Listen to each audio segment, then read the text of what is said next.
యేసు మరణించిన తర్వాత ఆయన శరీరానికి సన్నపు నారబట్టను చుట్టి తొలిచిన రాతి సమాధిలో ఉంచబడెను. అందులో ఎవ్వడునూ అంతకు మునుపెన్నడూ ఉంచబడలేదు. ఆ దినము సిద్ధపరచు దినము, విశ్రాంతి దినము ఆరంభము కావచ్చెను.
కొందరు స్త్రీలు ఆదివారమున తెల్లవారుచుండగా తాము సిద్ధపరచిన సుగంధ ద్రవ్యములు తీసుకొని యేసు సమాధి వద్దకు రాగా, సమాధి వద్ద ఉంచబడిన రాయి దొర్లించబడి ఉంది.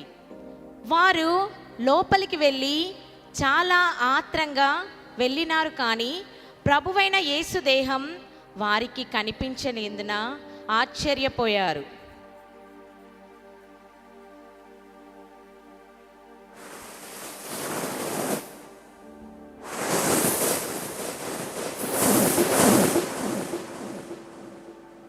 సజీవుడైన వారిని మీరెందుకు మృతులలో వెతుకుచున్నారు?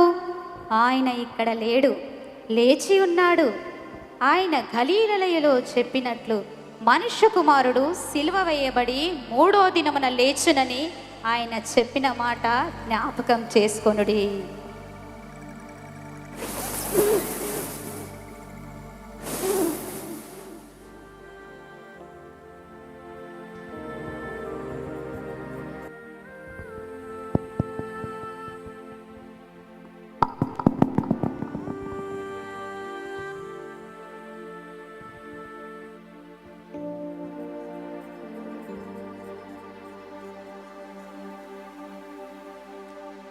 ఇది వినండి.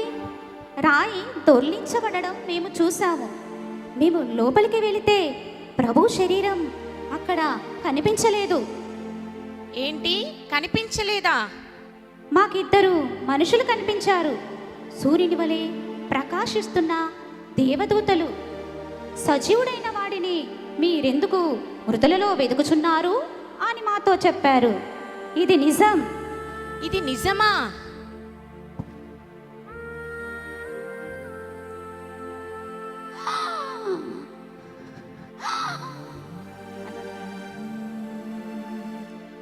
మీకు సమాధానము కలుగునుగాక, మీకు సమాధానము కలుగునుగాక.